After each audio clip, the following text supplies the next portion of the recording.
Hello, wonderful. This is Sarah. And growing up with narcissistic parents is really tough.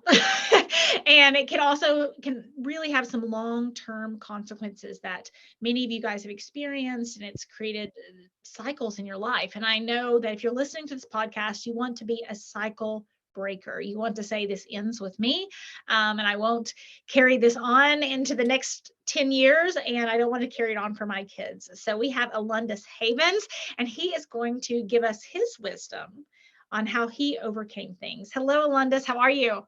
I'm doing well, and thank you, Sarah. I know we both have busy schedules, so I'm glad we finally got to be able to talk on your podcast, and then I'm going to have you on mine in the future. So it's a real honor because I've got to know you on a personal level through Facebook, and then now we're finally able to talk. So I'm like, yeah, we're going to hit it off, click, and definitely be able to jump into all those things. Well, I joked before we hit play, and he was like telling me what he's excited to talk about. And I was like, well, we don't have anything in common, so I feel like we should just let this one go. And he starts dying laughing. So I know this is going to be an awesome conversation. What's the name of your podcast? I know, but tell our listeners. Absolutely. So my podcast is The Winner's Paradigm, and a little bit of what it's about. It's about recalibrating your mindset. So in my case, abusive parents, alcoholic, narcissistic, racist stepdad. So I had a lot of limiting beliefs, a lot of identity issues. I also didn't grow up with the Black side of my family. So I grew up with all Mexicans, and that was difficult because I didn't know that side of me, but I really had problems with it. So my podcast is all about, challenging those beliefs, breaking those generational curses, because that's what I found, was doing the similar shit that I said I'm not going to do, but it was something that I seen since I was 3-4 years old. So I thought it was okay. And then it starts ruining my life, so I really tap into those things and help people and say hey, it doesn't matter where you come from. You can align yourself with your definition of success. If you put the work in, the time in, be around the right people, because I know that's a big one as well, as we stick to our little group or family, and they're stuck to what they know. So it's not that it's wrong. It's just they only know what this is. They don't know what the whole world is versus the little circle they're in. I was in an executive leadership training, and they talked about like a goldfish swimming in its own water. And as you were talking, I was like, yeah, we're all goldfish in our own water of, when you were 3 or 4, things you saw that you thought were normal, you didn't want to carry on into your future relationships. And I know you have a beautiful child, and you don't want to carry that on into how she sees marriage and she sees relationships, right? 100%. And so for me, adding context, I've seen people coming in and out from my dad, my mom. So when I was younger, I couldn't build those relationships because I was scared. And it's funny, my dad's second baby mama, the only reason why I didn't like her is she'd be like, I don't like the way your dad talks to you. And I'm like, me either. Boom, she gets hit, I get hit. Now we're both upset, So it was one of those where it was like, I learned to just suppress my feelings and not talk about things. But it got to a point where I started getting older, and then I started letting it go to my head, and I'm like, well, all of a sudden I had these confident issues. Now I'm getting girls, and then I start, whatever, going on to relationship or messing it up with my wife before we got married. And it was one of those where it was like, dude, what are you doing? You're going to have a daughter one day. She's going to meet someone who's just like you. And then she's going to be coming to you talking about all the shit this dude does to her. And you're going to be reliving it. And I was just like, you know what? That's true. In my case, my grandmother did it. My dad's doing the same things. He's almost 50 now. I have a daughter. He has one right after me. And it's just like one of those things where it's like, what are you going to do? So in my case, it was looking through the mirror, and it was tough, and it was like, resenting myself, because when I was younger, I hated what I looked like because my dad and me don't agree on core values. So it was something like that, where it was like looking in the mirror again and kind of having those flashbacks as a kid and being like, I thought I told myself I was never going to be this way. Instead, I'm out drinking, partying, thinking I could be the coolest one in the room, where it's like, that's not it. What I'm actually passionate about is talking to you on a personal level and be like, hey, Sarah, this is the messed up shit that I went through, and this is how I was able to do it. Or could you tell me a little more about you and what makes you tick and what makes you think, and, helping people on that way. What do you think some leftover remnants are? I know issues with confidence and confusion. You talked about confusion as well. If what are some leftover remnants of growing up in an abusive house? So funny thing is, and this was funny, is I talked to one of my other business partners, our COO Tim, and we're talking, and I was explaining how I'm really reactive. And he was like, wait a minute, you were in the military and you're reactive. How is that? And I'm like, oh, in the military, it's easy. Like if they're above you, of course you can't scream at them. But if they're below you, they want you to scream at them. So it's pretty damn easy. And I'm like, because you know who you can say things to, who you can't say things to. So you're not just going to blurt off versus like with your spouse, you know, your spouse raises their voice, you raise your voice. So I'm like, that's what's completely different. And that's what's difficult for me is you can try these things and not. So in my case, it was being reactive, but it was really figuring out why I'm reactive.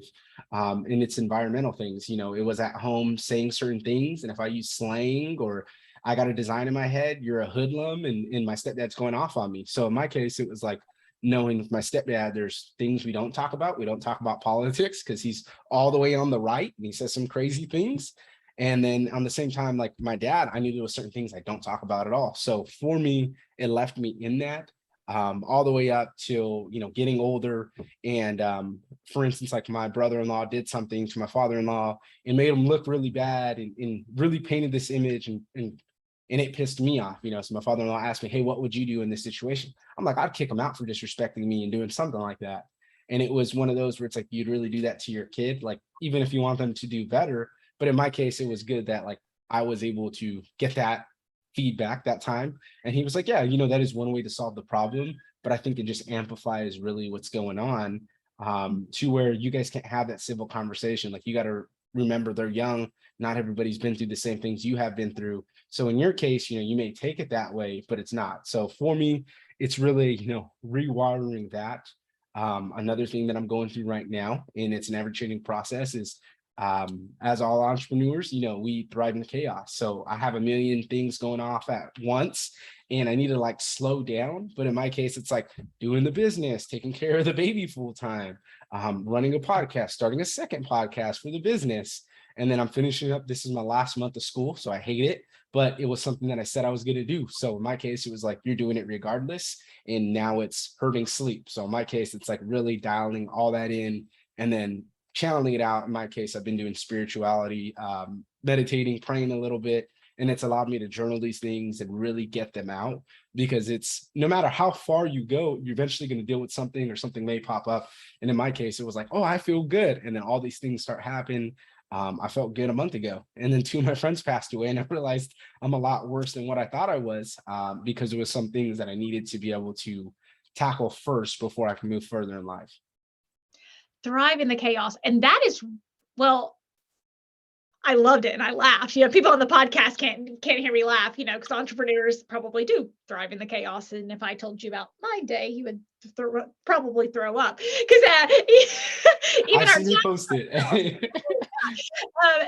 And I think part of what you did is you had a very chaotic childhood, right? And then it's too big of a leap to go, I think, to go from chaos to calm sometimes. But what you did, which I actually think was really healthy and fabulous, whether you meant to do it or not, is go from like personal chaos to like, hey, let me juggle a lot of plates so that my body still feels comfortable because I'm in chaos, but I'm not creating chaos in my life. I'm actually moving my life forward. Exactly. Yeah, I 100% agree with that. And in my case, that was one of the things. I was becoming the workaholic. Like I said, I worked the 60 to 80 hours when I was on deployment. I think it's helpful because it got us out of, it's like a healthier, like addictions, right? If it's like an alcoholic addiction, that's not so good. But then maybe there's an exercise addiction. So it's better not to be addicted to anything, but it's better to be addicted to exercise than alcohol, right? It's Oh, kind of like move forward. 100%. And I was actually just talking to someone about this, and it was like, how do you stop yourself from drinking so much or doing that? Because like I said, you know, I didn't heal this shit, and I'm going a million miles a minute. And in the military, it's a high stressful environment, to where you're constantly being screamed at. You're always doing something wrong, and it's just like that. So like when you get off work at 4 or 4:30, everybody's drinking, and we're drinking till the next morning. You know, if it's not, you know, work the next day, we're going crazy. So for me, it was that. But I'd say it's really about, you know, structuring it. So now, obviously, like I got the little one. She gets up at 6:15 in the morning. Like I had to change everything. Before I was going at 4 in the morning to the gym. Now I gotta wake up at 3. So I definitely can't drink or stay up all night playing video games, because then I'm not going to be able to get in my workout. I'm not going to be able to take care of her. And it's really about that. So in my case, like even drinking now, it's one of those where it's like, yeah, I'm not going to completely shut myself off because my best friend's going to retire from the military in 3 years, and I'm going to have a couple of drinks for him. But it's like I'm able to put that there to stop it. And it's occasional times, I took 2 6-month periods off.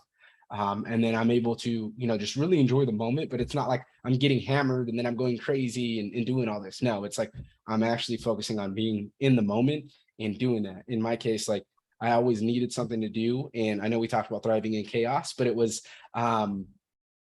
not being able to sit in the room and be calm with yourself, so that's something I've recently been able to do in the past 6 months, is finally being able to sit in the room and control my thoughts or cry it out and write it in journal, because that's something where I've always been like, oh, I need this, or the being afraid to be alone. And it's like, you need a new girlfriend because the old one wasn't working. So you get the new one in and it's going good. And then it goes bad. And then me and my wife are together. And then my ex is like contacting me when we were dating. And I was like, yeah, I need to stop the wife first so I can go to the ex and tell this to stop. And it was one of those where it's like, where is this originating from? You don't know how to be alone. You don't know how to do that. Why? Because everybody around you does the same exact thing, and they don't, face their fears. They don't really take accountability of what the hell's going on and realizing, hey, I got these problems. So in my case, it was, it's very uncomfortable. It's one of those kind of like today, where I was starting off, I could have had a bad morning and I'm venting to one of my buddies who's my mentor, and we work on breath work. And he's just like, oh, let's have a phone call. So we have a phone call, and I'm like, it's the things I don't want to hear. And instead of being like, yeah, man, you don't know what the hell you're talking about, I'm like, you know what? You're absolutely right. And I said try multiple times. He's like, you said try within the 12 times in 1 minute. And he's like, are you either doing it or you're not? And I was like, I am doing it. So do not say try again. Say I am doing these things. Because if you say try, you're leaving that optimism in there for you to fail or not to believe in yourself. And I'm like, man, so it's really a complete 180 from back then to where it's like I was thriving, I was somehow surviving, but at the same time, and even now I got to combat it is my natural instincts, that survival mindset, where it's like I've evolved out of that. So I don't need to act that way. I don't need to think that way. And that's part of it. What's allowing me to slowly break out of the being reactive is, yeah, at one point in time that kept me alive and it kept me safe from not getting abused. But at the same time, like, when is it going to stop? Am I going to keep being that way? And then my daughter's going to be older and she's going to say something and I'm going to snap at her and start screaming? Or am I going to be like, okay, let's play a game. Let's get a paper and pen out and let's write an essay. And it's like the way I want to parent is different than the way I had it. So it's some of those things that like I still work through today, because I may think it's okay. And then something triggers, or we're having a conversation with family, with friends, and I'm like laughing because when they say their parents did something to them or the way that they discipline, I'm laughing because I'm like, yeah, that's not at all anything close to the way I had it. Like I can even look at my parents' direction without them being like, hey, you got attitude. So it's like one of those when, for instance, like I had a friend in high school, I went to his house and he's screaming at his mom, telling her F you. I'm laughing, I almost peed myself. Why? Because like I would have got the shit beat out of me. I probably wouldn't have got out of that house that day. Luckily, when I got older, I got brave. But it was one of those lessons for me. And I'd say even today, like it's something you continually work on with yourself. And I'm probably never going to be at that point, where I'm like, oh, I'm past this, because something could trigger it. I can have that moment, I can have that thought, I can get back into it, but it's really about how you can process it. Well, it's muscle memory, right? I mean, I love that you said, I want to point out to our listeners that you said that skill set kept you alive. Like if you were going to get hit, you better figure out how to react when something, get away or go in fight and flight. And that was actually your body doing what it was supposed to do to keep you safe, right?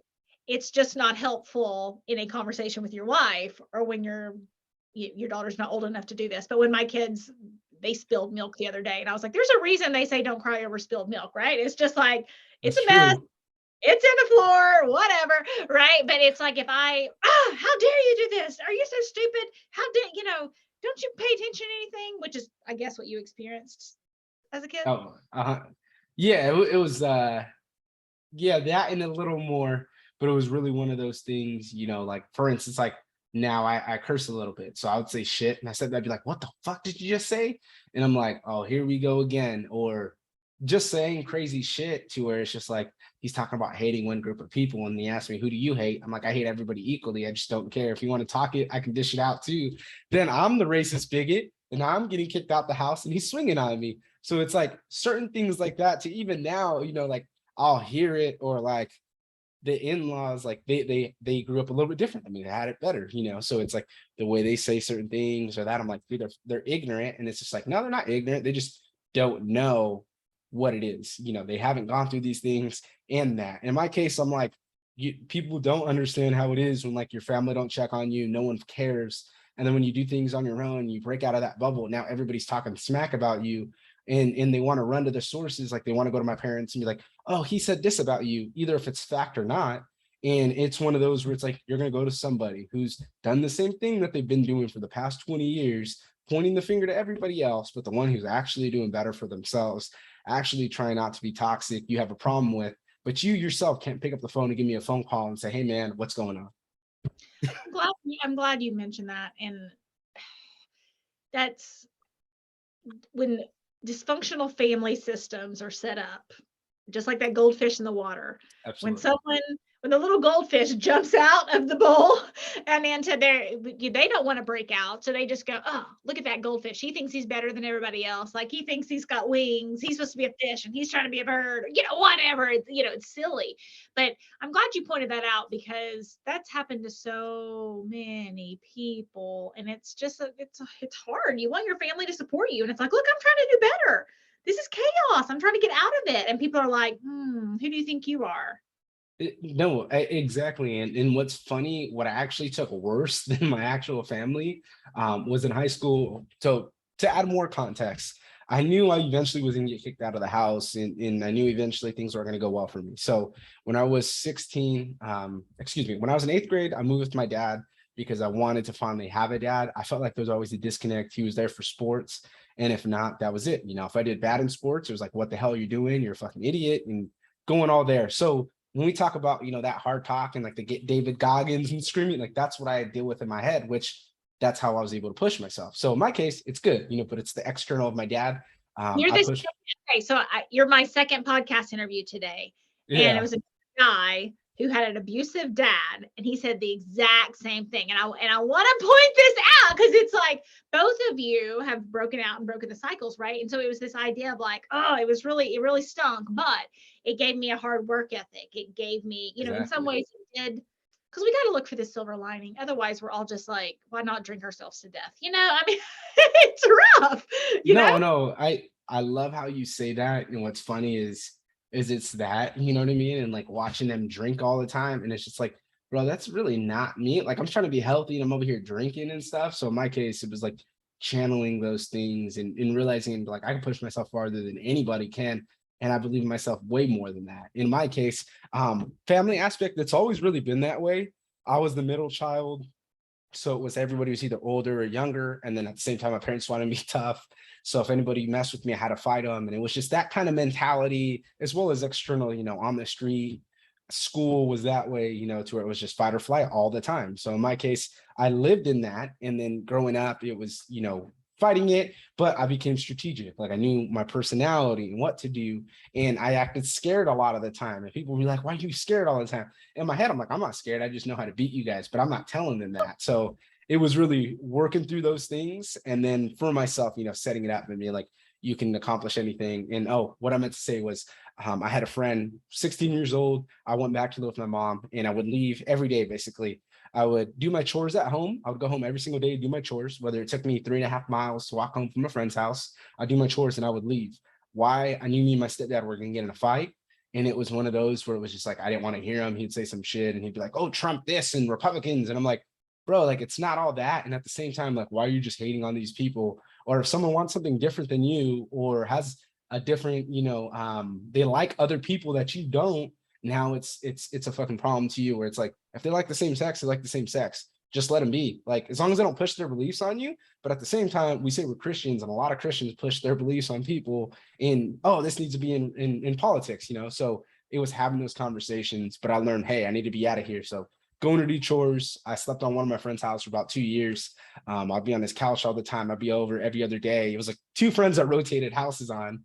And one of them were still best friends to this day. And the other one, he turned on me and he was just like, you think you're better than us? You think this? And I'm like, bro, that's not it at all. Like, I just want you to realize that you need to wake up and see what the next thing is for yourself, versus partying all the time because it's not getting you anywhere. And it was one of those where like he wanted to point things out. And then the other friend, he ends up getting married at like 19. So they're like, oh, he changed, blah, blah, blah. And it's like, nah, dude just wanted to get married, you know? So it was one of those where it's like, yeah, it took a little bit. It was a couple months, 6 months, me and him didn't talk. And then when we did, he was like, hey man, I'm sorry. I've just been focused on this. We're going to have a baby. And that's why we got married and like all these things. And we went back to normal versus the other guy was like pointing. So I took that to heart because I'm like, bro, you're family to me. I still love you, but it's one of those where it's like, we're at two different points in our journey. And if we meet up again, we do. It's so hard because it's these your ride or die people, right? It's these people like you literally slept on their couch, like they were your people, and it's heartbreaking. I do want to ask you about your confidence, right? Because I know a lot of people struggle with confidence growing up in a toxic home, and you talked about building that confidence. What are some tips you have for our listeners in building that confidence? Oh, so I would say now that I've done it, really just write down your core values and see what's important. Yes! That was what I talked about on the Q&A right before this. I was like, write down your core values if you don't know who you are. And when you were describing the strategy of not picking every fight, but sometimes acting like you're scared that was so strategic. I was like, ooh, well done. And but it's knowing your strengths, right? Absolutely. You Should you? absolutely too. So I would say from my stepdad's point of view, like that was the best thing I ever learned from him, was I had to be professional at all times. So like, for instance, like getting stopped by the cops, because I hung out with the bad people. So they would be like, what the hell are you guys doing? Or something. I knew how to, hey officer, how you doing? Oh, you're married? How long have you been married? How many kids do you have? That is awesome. And everybody's looking at me. They're like, bro, what are you doing? Why are you changing your voice that way? You sound white. Like, what is going on with you? And I'm like, bro, I just know how to talk to people. Like I know what they want. So just tell them what they want to hear. And then we can go back to moving on. Well, it's not because sometimes people talk about that and it's be your authentic you. And I'm like, yes, that's true. And if you and I are talking about this and someone maybe is like talking to me crying, or I'm talking to my kids who are kids, right? I might use a different language and different conversation around each of those people, but it's not me not being authentic. It's just trying to be a good communicator in the way that those people speak and can hear words. Absolutely. So thank you for adding more onto that. So that's where initially I didn't know what I was doing. I just realized like, oh, I know how to talk to people and how they want it. And that's what I really thought and told myself. But it was really like communicating to your audience and finding that right thing. So when we talk about building confidence, like that's something I really had to do. For instance, like I was in 7th grade, I had a dry fit. I played baseball. So I had a dry fit t-shirt. And I remember like I was a chubby kid, so this girl pulled up my first baseball shirt and then you can see the dry fit and my guts hanging out and everybody's laughing at me. So it was like those things to even like when I talked to girls, it was just like, I didn't know how to do it. And I didn't know the social cues. And I'm like, why are you touching my elbow? Why are you touching my hand? Could you leave me alone? Like not knowing these things. So like I messed up there to where it was like, I just stopped caring about what people think. And I just went. And even one of my best friends, I was like saying something. I'm like, oh yeah, somebody told me this. And he's like, yeah, but that doesn't make sense because you do your own thing. And that's kind of how it always was. Like I felt alone. So I just did my own thing. And then eventually, I had that F off mentality. I'm proving everybody wrong. So initially it worked, I'll say the F off part, cool still, because it works, to where I'm like, hey, if we don't align, go the other way. Or in my case, it was really building those things up to where it was like when I stopped caring about those things and when I'm like, hey, Sarah, how are you? You were talking about the Q&A. How was the Q&A? And asking those questions, it's a different conversation than me stuttering and not knowing what to say or it's like, hi, Sarah. And then like all of a sudden I'm just like, can't say anything after I say hi to you and your name, so it was one of those things where I slowly had to build up. But 2, it was, the military, of course, because I went in there and with me, people loved me because I smile a lot and that. So they're like, when I got there, you're a leader. So it was one of those like leadership positions. And then going into things, I was briefing in front of a general one time in a 06. And it was one of those where it's like, I see guys in suits and I start hyperventilating and I'm briefing. And then he looks up at me and I was intimidating this dude. He was like 49 years old. He was jacked, probably like 3% body fat and just like, and picking up crazy weight in the gym. I'm like 18, 19, or I was 20 at that time. So I was just like, how the hell is this man doing it? And I was intimidated of him because I've never seen somebody older that was just that good. And he was just like, hey, you're good. And I remember after that day, I've never really had that fear of, talking in front of people. I have a little bit of anxiety that's natural, but I can be able to do it. I can communicate, for instance, my partner had an event and I was able to go up there and I shivered a little bit. And I was like, yeah, some of the things that happened to me as a child, and I started explaining it and how it changed my perception and so forth, and that's where the nerves came in. But it was more nerves because I was reliving it to tell the story versus, being deathly afraid to be in front of people and talk.